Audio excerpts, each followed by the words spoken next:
Can we please stop calling it toxic and start calling it misogyny?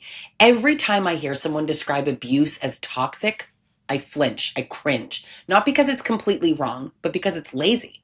It's some little soft word for a hard truth. It's a way to make abuse sound like bad chemistry between two people instead of what it really is, a belief system that tells men that they're entitled to control, dominate, and take from women.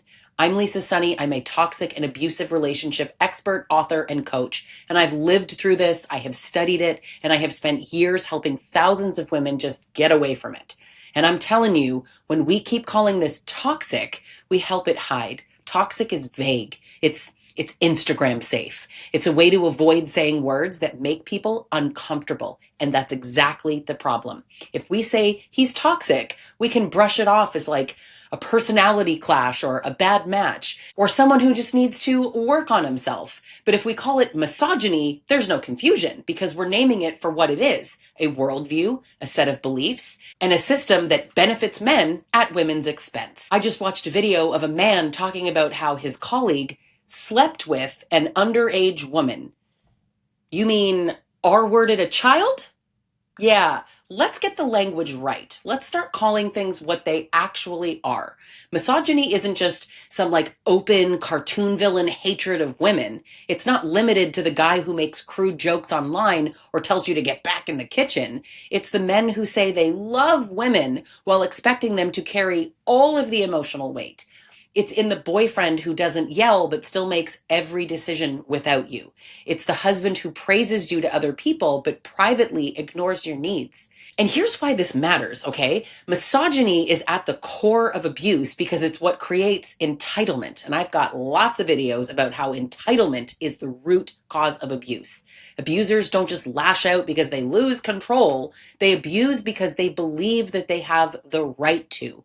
That belief doesn't just appear out of thin air. It's learned, it's reinforced, and it's rewarded in a culture where male comfort matters more than female safety. We're always talking about men's friggin' feelings as if it's more important than the safety of women. So we don't just soften the word toxic. We call it immature, we say boys will be boys, and we downgrade abuse to bad communication. You even hear other men say, well, those guys, those are not real men, as if it magically separates them from the rest. But they are men, and they're real men, and they're products of the same system that shaped all men, and they're behaving exactly how the system teaches them to behave when it comes to women: entitled, controlling, and unaccountable. Infantilizing them, these grown men, and calling them boys or not real men, it doesn't erase the fact that they are fully grown adult males making deliberate choices. Misogyny isn't insecurity, it's not toxic energy, it's not immaturity, it is a belief system, and it is the literal foundation of male entitlement. And it's everywhere, including in men who claim that they would never be like that. Now, we can't really talk about this with misogyny and all that without addressing toxic masculinity and how men react to that. Now, people throw around that term like it means all masculinity is bad, and that's what some of the dummy men think, right? But that's not what it means at all. Toxic masculinity is actually the extreme performance of male gender roles like dominance and emotional suppression and aggression and sexual conquest and, frankly, seeing women as lesser.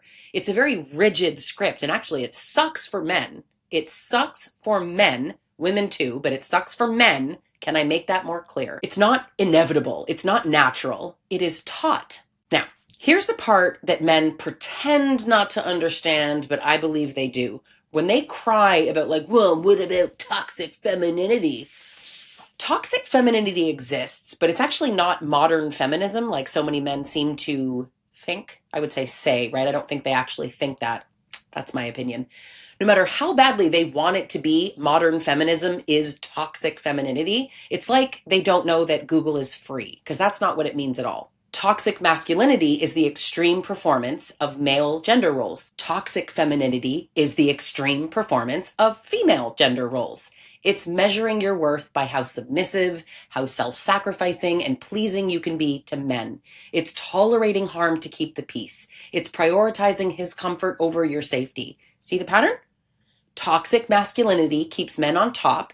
Toxic femininity keeps women in their place. Both are tools of the exact same system, the patriarchy. So when men use toxic femininity as some way to dismiss women's experiences, are they just uninformed, or are they deliberately twisting the definition to shut you up? I have a theory. Anyway, they don't even know what they're talking about, right?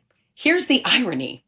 I think this is ironic. The very women that toxically masculine men claim to want, right? The submissive, self-sacrificing, sort of deferential women who just shrink themselves to fit a man's ego, right? The compliant ones, the good women who keep their peace. Those women are the embodiment of toxic femininity. That is exactly what the role demands.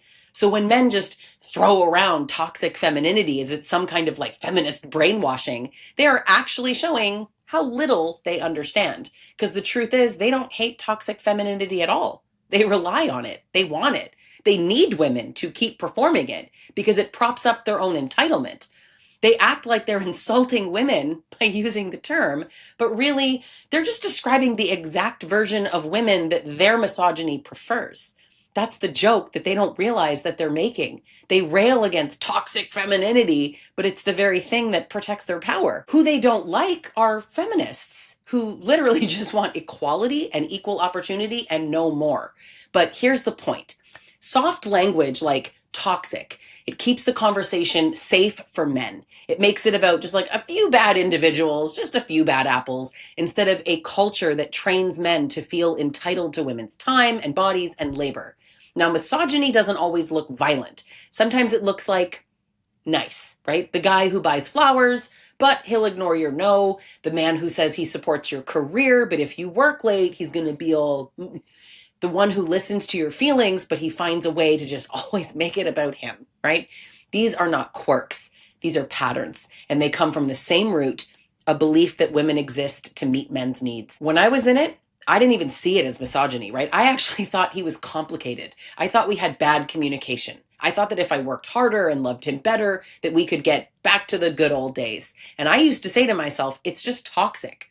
Like this was sort of like this vague kind of cloud over the relationship. But it wasn't vague at all because it was actually really specific. He was acting exactly how he'd been taught that men should act: in charge, entitled, and unaccountable. And here's the truth. This is so much bigger than one man or one relationship. Misogyny is why women are blamed for their own abuse, why men get praised for doing the bare minimum in fatherhood, why sexual harassment gets brushed off as a misunderstanding, why she's crazy is still the most socially acceptable way to discredit a woman. And if you're a man who made it this far in this video, you hear all of this, your response should not be, not all men. The question is, do you benefit from this system? And the answer is yes, period, the end. If you're not actively pushing back against it, you are part of the reason that it survives. Because misogyny does not need every man to be violent. It just needs enough men to stay silent, to laugh at the jokes, to believe that she's toxic when he says it, to avoid all the hard conversations because they make you uncomfortable. I literally just watched a video of a man assaulting a woman, snatching her phone, slamming her across the room, and the comment section is filled with men going, "But what did she do to deserve it?"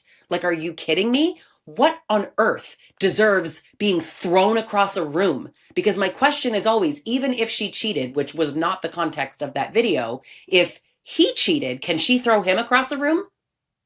I'm going to go ahead and say that men would flip out.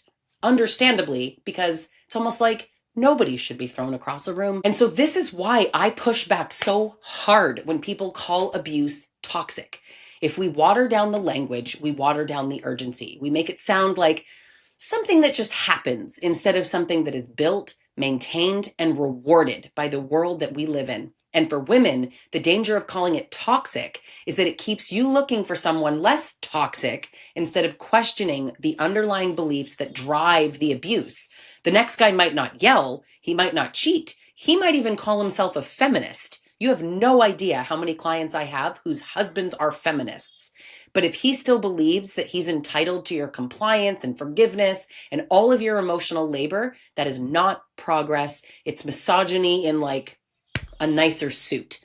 Misogyny doesn't care how charming he is. It doesn't care how good at his job he is, how woke he is, or how much he says he loves you. It shows up in this gap between how he treats men and how he treats women.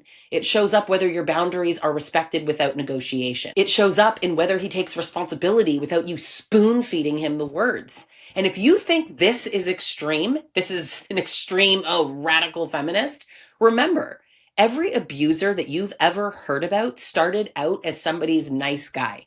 Every abusive man had a phase where no one thought he was dangerous. That's why naming it matters. Because when you just call it toxic, you're going to miss the men who hide behind good manners and charm and behind the I'm not like other guys. This isn't about hating men. This is about refusing to protect their comfort more than our reality. F their comfort. F it. This is about telling the truth even when it's ugly. And the truth is, misogyny isn't rare. It's not fringe. It is literally woven into the fabric of everyday life. And until we all name it, we can't dismantle it. So I am not going to soften it with toxic. I'm not going to give it this polite little label that lets it keep hiding. I'm going to call it what it is every single time.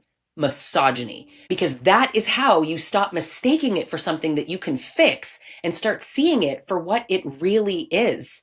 If you want to exit and heal from abusive relationships, learn how to center yourself, you can work with me one-on-one or in any of my private groups. Click subscribe and leave a comment so you don't miss more videos like this.